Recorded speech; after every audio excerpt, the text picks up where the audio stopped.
নমস্কার, কেমন আছেন সবাই? নতুন একটা রেসিপিতে স্বাগত। আজকে আমি বানাবো থোড়ের রেসিপি। তো প্রথমেই আমি থোড়টাকে কেটে নেব। প্রথমে উপরে খোসাটাকে ফেলে দেবো। ফেলে দিয়ে ভালো করে স্লাইস করে কেটে নেব। কেটে নেওয়ার পরে যে সুতোটা বাঁচবে ওটাকে আমি আঙুলের মধ্যে পেঁচিয়ে পেঁচিয়ে তারপরে কুচাবো, আর সুতোটাকে আমি ফেলে দেবো। এইভাবে থোড়টাকে ভালো করে কুচিয়ে নেব। প্রেসার কুকার বসিয়ে তার মধ্যে থোড়টাকে দিয়ে নুন হলুদ দিয়ে 2টো সিটি দিয়ে নামিয়ে রাখবো।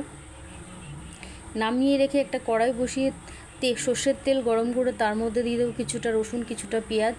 ওটাকে ভেজে তুলে রাখবো। তুলে রাখার পরে ওই তেলে দিয়ে দেবো জিরে তেজপাতা ফোড়নে।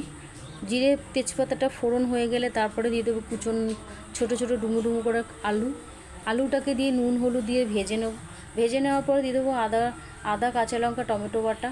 তারপরে দিয়ে দেবো হলুদ গুঁড়ো, লঙ্কার গুঁড়ো, জিরে গুঁড়ো, ধনে গুঁড়ো, কিছুটা নারকেল। তারপরে দিয়ে দেবো থোড়টাকে দিয়ে তারপর নাড়িয়ে চাড়িয়ে দিয়ে দেবো ওই যে পেঁয়াজ রসুন বাটাটা দিয়ে তারপরে কিছুটা চিনি দিয়ে দেবো।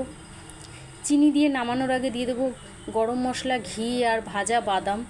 এইভাবে একবার বানিয়ে দেখুন, কথা দিচ্ছি খেতে একদমই খারাপ হবে না।